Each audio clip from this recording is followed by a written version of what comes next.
Ini memang lumayan ini Pak Jon ya, sepertinya terjadi mungkin teman-teman di Pemkab Kerinci belajar dari tahun lalu, karena memang sih yang membuat kinerja penyerapan dana desa kita untuk lingkup Jambi ya, memang juga ditekankan oleh Pak Kanwil juga Bu Yudi, memang karena tahun lalu Pak Jon ada desa yang tidak salur ya, di Pemkab Kerinci 4 desa ya, sehingga itu menunjukkan ada kinerja yang kurang bagus untuk lingkup Provinsi Jambi.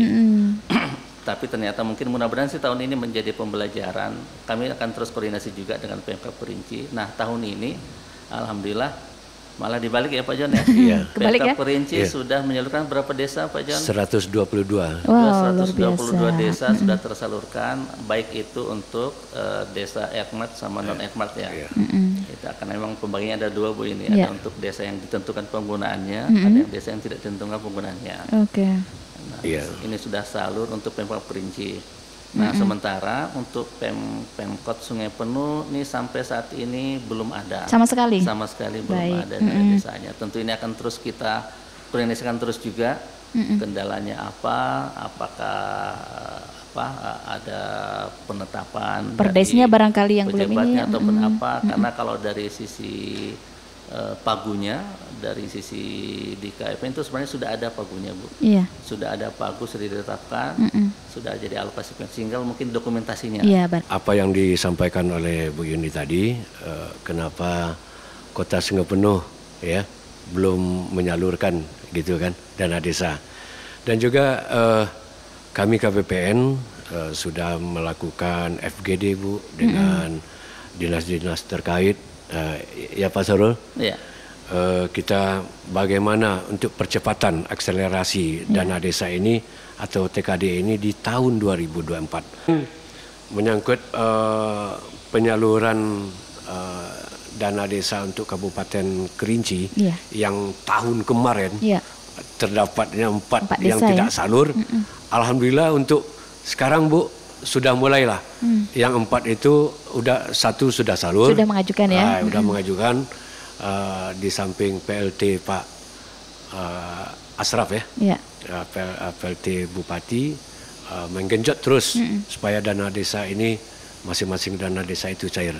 Begitu. Proses pada Dinas Pemdes sendiri, yaitu di Pemkot sendiri terkait dengan penyaluran dana desa yang terkhusus di dana desa. Jadi kita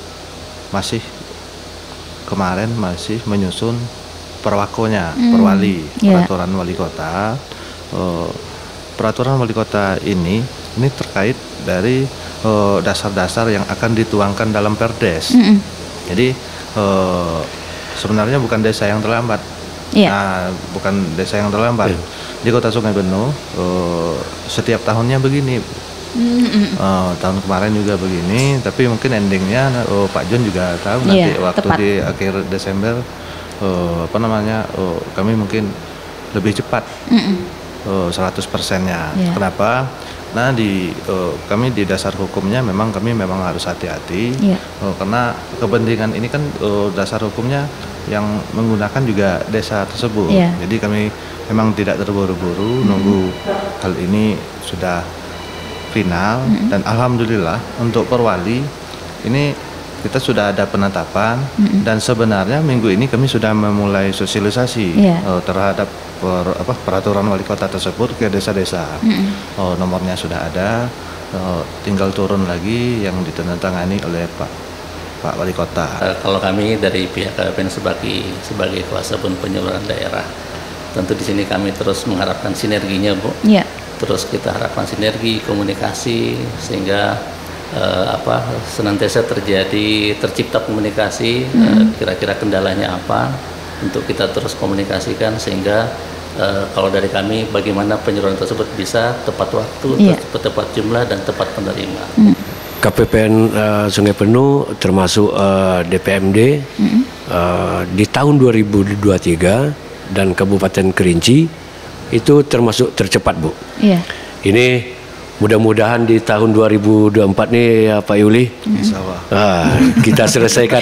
Jadi dalam akselerasi pencairan dana desa sebenarnya semuanya sudah diatur dalam PMK. Namun kadang di beberapa pasal di situ kan dibunyikan harus diperlakukan kembali. Adanya peraturan daerah, Pak. Ya, jadi di situ kadang kami harus melaksanakan penyusunan perlaku, sehingga ini yang membuat sedikit terlambat. Tapi pada endingnya insya Allah dan jaminannya kami bisa cepat. Selanjutnya ada beberapa hal pada bukan hanya penyaluran, tapi terkait dengan laporan ini yang kadang agak susah di desa. Kalau penyalurannya memang cepat, kadang di laporan mungkin Pak John juga tahu kan. Nah ini terkait dengan data konsolidasi yang akan kita sampaikan ke pusat terkait laporan-laporan dan laporan-laporan apabila desa bisa mempercepat laporan-laporan realisasi tersebut, sebenarnya yang diuntungkan ini desa juga, Bu. Yang diuntungkan desa juga, karena desa ini juga bisa mendapatkan dana insentif tambahan dari pusat untuk dana desa itu sendiri, dan daerah juga begitu. Daerah juga kadang dapat idenya.